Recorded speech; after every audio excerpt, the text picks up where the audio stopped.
Hello my dear students, okay very good morning to all of you. आज हम लोग different types of capacitor का in detail study करेंगे। पिछले lectures में हमने बताया था टाइप्स ऑफ कैपेसिटर में 3 नाम, तो वन बाय वन हम लोग आज डिटेल स्टडी करेंगे। पहला नाम बताया स्फेरिकल, दूसरा नाम बताया सिलेंड्रिकल, तीसरा नाम बताया पैरेलल प्लेट कैपेसिटर। पढ़ना सब जरूरी है, लेकिन एग्जामिनेशन पॉइंट ऑफ व्यू से पैरेलल कैपेसिटर सबसे ज़्यादा इम्पोर्टेंट है। लेकिन हम लोग सबसे ज़्यादा और सबसे कम की चर्चा किए बगैर हम लोग वन बाय वन सबके बारे में स्टडी करेंगे। आज स्टार्ट करते हैं स्फेरिकल कैपेसिटर। सबसे पहले किसी स्फेरिकल या हो या सिलेंड्रिकल हो या पैरेलल प्लेट हो, कोई भी कैपेसिटर बनाएंगे उसका जनरल फंडामेंटल थिंग्स यही है कि हम लोग क्या करेंगे, दो मोर देन वन कंडक्टर यानी दो कंडक्टर या दो से अधिक कंडक्टर को अरेंज करेंगे।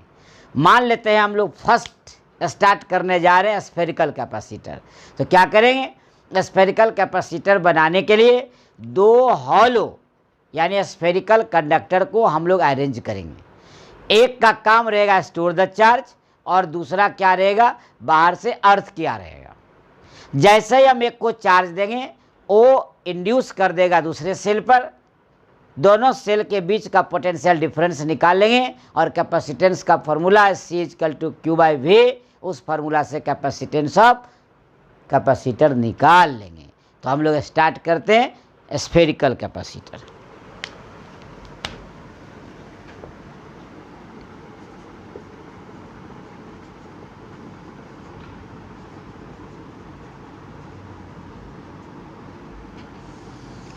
Spherical capacitor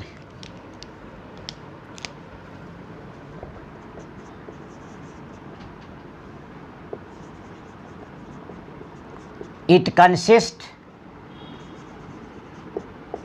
to hollow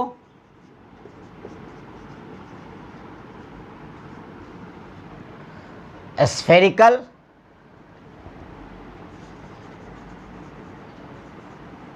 conductor कहिए या फिर स्फेरिकल सेल कहिए, बात बराबर है। It consist to hollow spherical conductor of which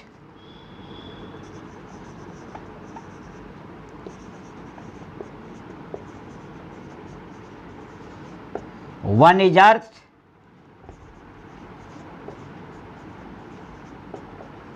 and other is used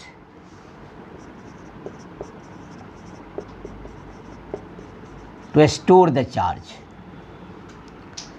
It has large capacitance. It has large capacitance. इसके पास लार्ज है, बड़ी क्षमता है, धारिता है। देखेंगे आज हम लोग निकालेंगे फिर कैपेसिटेंस ऑफ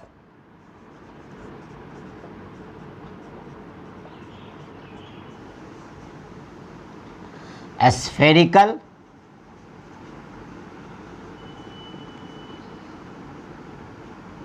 कैपेसिटर।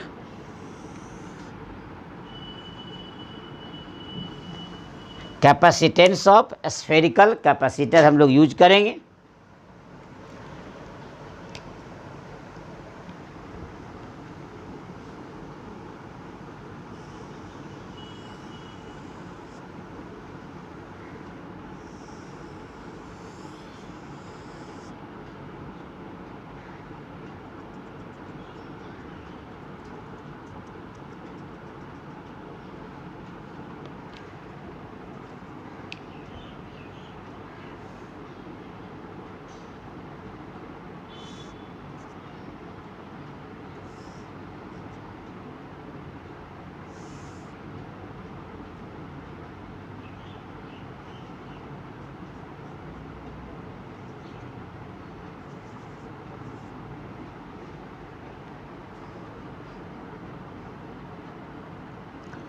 ये आपका ए है और ये आपका बी है, इसलिए रेडियस इसका ए और इसका रेडियस बी हो जाएगा।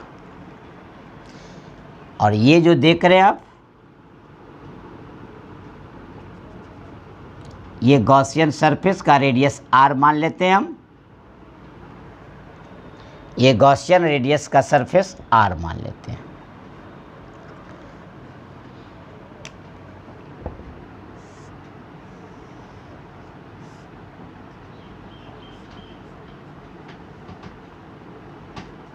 ये आपका अर्थ है।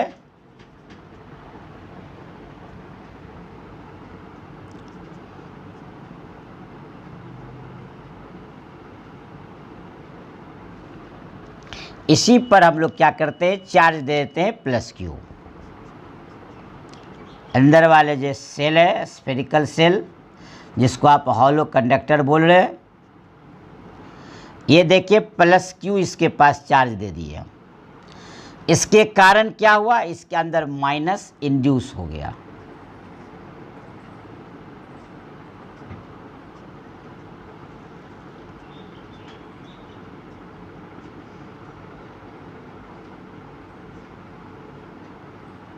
ठीक हो गया। तो सेल बी अर्थ है और सेल ए पर चार्ज आप +Q डाल दिए। ये +Q चार्ज है, ध्यान रखेंगे, ये +Q चार्ज है, दिखाई दे रहा होगा। और ये +Q चार्ज जैसे ही डाले तो नेचुरल अपोजिट फेस पर अपने अपोजिट नेचर का चार्ज इंड्यूस कर दिया। इंडक्शन की क्रिया पहले पढ़ाई हुई है। अब ये इलेक्ट्रिक फील्ड पहले निकालेंगे। इलेक्ट्रिक फील्ड निकालने के बाद हम लोग पोटेंशियल डिफरेंस निकाल देंगे दोनों सेल के बीच का। जैसे ये सेल बी हो गया, ये सेल ए हो गया, ए और बी के बीच का निकाल लेंगे। इसका क्या अर्थ हो गया कि ये पूरा रेडियस बी सेल का बी, ए सेल का ए, हम लोग क्या करेंगे, इससे और इसके बीच का ये जो देख रहे हैं आप स्पेस, इस बीच का स्पेस का पोटेंशियल डिफरेंस फाइंड करके हम लोग C = Q/V फार्मूला का उपयोग करते हुए final capacitance of spherical capacitor निकाल लेंगे। मान लेते हैं हम लोग, consider A and B are two spherical cell of radius यानी radii A and B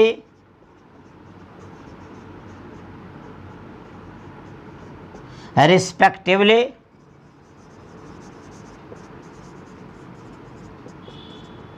whose center is O. Again let the charge +Q is given to inner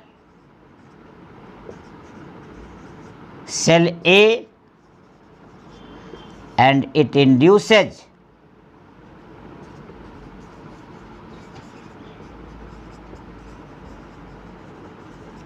the charge -Q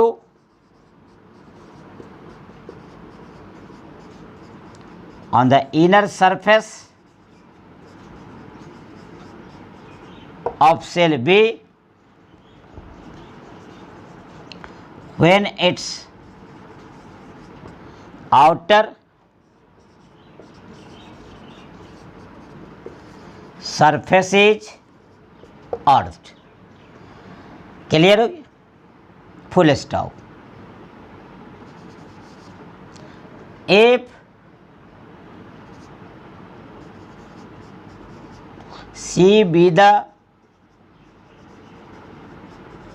capacitance of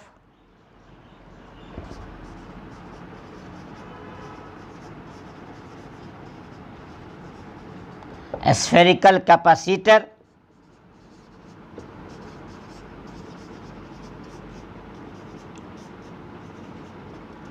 then by definition C = Q/V। याद रहेगा, यही capacitance निकालने के लिए आपका C का इस्तेमाल करना होगा।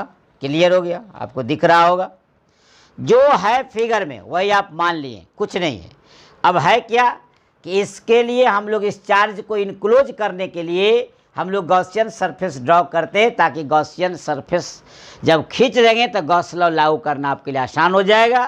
तो लिख देते हैं हम लोग, to find the electric field intensity a Gaussian surface in the form of a sphere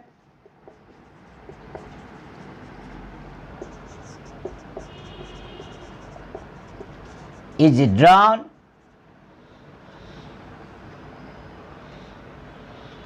a Gaussian surface in the form of a sphere of radius r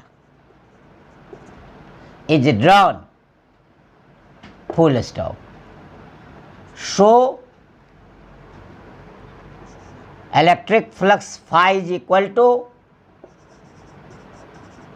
पहले आप पढ़ चुके हैं electric flux A into surface area of Gaussian surface.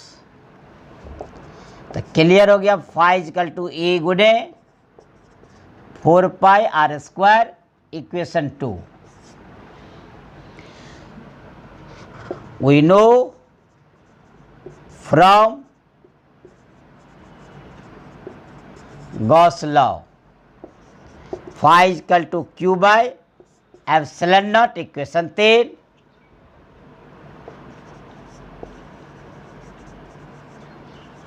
by comparing equation 2 and 3, E गुने 4 pi R square Q by epsilon naught, electric field निकाल लिए आप 1/4 pi epsilon naught Q by R square equation 4। तो electric field निकल गया, A equal to 1/4 pi epsilon naught Q by R square. हमको निकालना क्या है, C equal to Q by V. अब द पोटेंशियल डिफरेंस चाहिए, तो पोटेंशियल डिफरेंस निकालने के इलेक्ट्रिक फील्ड के साथ रिलेशन पहले से जानते हैं आप, E बराबर minus D V by D R. उसका इस्तेमाल करते हुए पोटेंशियल डिफरेंस निकाल लेंगे दोनों सेल के बीच का, और तब हम लोग इसमें ला के वैल्यू रखेंगे, तब हमको कैपेसिटेंस का वैल्यू आएगा। क्लियर हो गया, ये समझ में आ गया होगा कि इस चार्ज को इनक्लोज करने के लिए हम लोग एक गॉसियन सरफेस खींच लिए, और ये गॉसियन सरफेस जो देख रहे हैं वो रेडियस आर का है, लेकिन स्फीयर के शेप में ही है। अब इस आधार पर गॉस लॉ लगा दिए, phi equal to Q by epsilon naught, और इलेक्ट्रिक फ्लक्स की परिभाषा है A into surface area of Gaussian surface, इसलिए फाई इक्वल टू ई गुने 4 पाई आर स्क्वायर। दोनों को कंपेयर कर दिए, इलेक्ट्रिक फील्ड का वैल्यू निकल गया। अब हम लोग इसको रिलेट कर देंगे पोटेंशियल डिफरेंस के साथ, तो देखिए आके निकल जाएगा। अब हम लोग क्या करेंगे, इलेक्ट्रिक फील्ड को रिलेट करेंगे पोटेंशियल डिफरेंस के साथ। We know that E is equal to minus D V by D R. Clear है। अब हम लोग क्या करेंगे, डी वी और ई, ये हमको तो डी वी चाहिए, तो हम लोग क्या करेंगे, D V is equal to क्या हो गया, minus E into D R. अब ई का वैल्यू यहाँ ला के भर देंगे, ये हो गया equation 5। Putting the value of equation 4 in 5, dv is equal to minus 1/4 pi epsilon naught q by r square into dr। अब देखिए हमको तो टोटल पोटेंशियल डिफरेंस चाहिए, तो इंटीग्रेट कर देंगे, integrating it on both side within proper limit. dv का क्या हो जाएगा, v, और इधर क्या हो जाएगा, minus q by 4 pi epsilon not integral on r minus 2 dr, और b से लेके a तक। देखिए b से a तक कहाँ से आया, ये आपका outer surface of the sphere shell है। देखिए b इसका रेडियस है स्मॉल b, और इनर सेल का रेडियस है a स्मॉल a। इसका मतलब इस b से हम यहाँ तक ही रुकेंगे, तो यहाँ तक रुकने का मतलब क्या, b में से a को घटा देंगे तो ये बीच में आ जाएगा। इसका अर्थ हुआ कि लिमिट जब हम इंटीग्रेट करेंगे तो b से लेके हमको a तक ही रुक जाना है, इसलिए देखिए b से लेके a तक रह गए हम। अब हम लोग क्या करेंगे, v equal to minus Q by 4 pi epsilon naught. अब इसका इंटीग्रेट कर दीजिए, जितना है जोड़ के ऐड कर देंगे 1 और उससे डिवाइड कर देंगे, यानी -1 से डिवाइड हो गया B से लेके A तक। ये माइनस और ये माइनस मल्टीप्लाई होकर प्लस हो जाएगा, माइनस और माइनस प्लस कर दीजिए, तो सीधा सीधी क्या हो गया Q by 4 pi epsilon naught और इसके अंदर 1/r B से लेके A तक। इस तरह आपके पास भी निकल गया। अब तो पहले से इंटीग्रेशन का रूल जानते हैं, अपर में से लोअर को क्या करेंगे, सब्ट्रैक्ट कर लेंगे, घटा देंगे, तो Q by 4 pi epsilon not 1/r है, 1/a माइनस 1/b हो जाएगा। अब देखिए हम कैसे इसको घटाते हैं। v equal to Q by 4 pi epsilon naught. अब क्या करेंगे, अपर में से लोअर घटा लेंगे, पहले का रूल जैसे जानते हैं आप, 1/a में से 1/b सब्ट्रैक्ट हो जाएगा, तो Q by 4 pi epsilon naught, देखिए b minus a by A B हो गया, ये भी आ गया। इक्वेशन आपका 6 नंबर इक्वेशन आ गया। अब हम लोग क्या करेंगे, 6 का वैल्यू 1 में जाके पुट कर देंगे। Putting the value of equation 6 in equation 1, C equal to Q by भी के जगह सामने दिख ही रहा आपको, और ये अपर आ जाएगा ए बी। देखिए Q से Q कैंसिल आउट हो गया, देखिए फाइनल आ गया C equal to 4 pi epsilon naught A B by और B माइनस ए हो गया। इस तरह कैपेसिटेंस ऑफ स्फेरिकल कैपेसिटर का फॉर्मूला डिराइव कर लिया आप। ये आपके एनसीईआरटी बुक में क्वेश्चन एक्सरसाइज में दिया हुआ है, आपके एनसीईआरटी बुक में ये डिराइवेशन दिया हुआ है। अलग बात है कि एग्जाम में स्फेरिकल नहीं पूछता है, पैरेलल प्लेट कैपेसिटर पूछता है, लेकिन एनसीईआरटी बुक के एक्सरसाइज में ये मिलेगा 4 pi epsilon naught R2 R1 by R2 minus R1। चूँकि वहाँ रेडियस को R1 और R2 माना है, हम यहाँ रेडियस को A और B माने हैं, तो नेचुरली ये जवाब A और B में आएगा। वहाँ R1 और R2 में है तो R1 और R2 में आएगा। ये आपके अपना कॉमन सेंस IQ की ज़रूरत है, क्वेश्चन और टेस्ट पेपर में क्या डाला हुआ है उसी के अनुसार आपको बनाना। अब यहाँ एक कॉम्पिटिटिव हॉट्स बता देते हैं, जिसको नोट बोलते हैं आप, इसको ये हॉट्स मान लेते हैं। ये आउटर सरफेस को आप स्फीयर को देखिए, आउटर सरफेस को अर्थ किए थे, ऐसा कोई करे कि अंदर वाले सेल को ही अर्थ कर दे, तब उसका क्या कैपेसिटेंस होगा, उसके लिए हम लिख देते हैं यहाँ नोट के साथ, एफ इनर स्फीयर इज अर्थ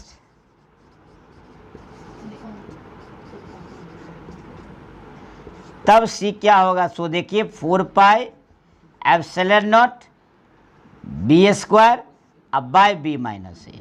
ये न्यूमेरिकल बनाने के लिए, कंप्लीट न्यूमेरिकल के लिए ये आपको रहेगा, ये रट जाइएगा आप, ये आपको रट लेना है। If inner sphere is earth then C is equal to 4 pi epsilon naught B square by B minus A. ये ध्यान, नीचे वाले में कोई परिवर्तन नहीं, यहाँ जो ए और बी है वो नहीं रहेगा, क्योंकि अंदर वाले को अर्थ कर दिए आप, इसलिए टोटल का टोटल बी सरफेस के साथ रहेगा, इसलिए 4 pi epsilon naught B square by B minus A. इस तरह आप कैपेसिटेंस ऑफ स्फेरिकल कैपेसिटर देख लिए। अब हम लोग अगले लेक्चर में अब अगले टॉपिक पढ़ाएंगे सिलिंड्रिकल कैपेसिटर के साथ। तब तक आपसे लेते हैं हम शुभ विदा। आप भी रखें अपना ख्याल और पीछे से ज़रूर प्रैक्टिस करते रहे। Thank you.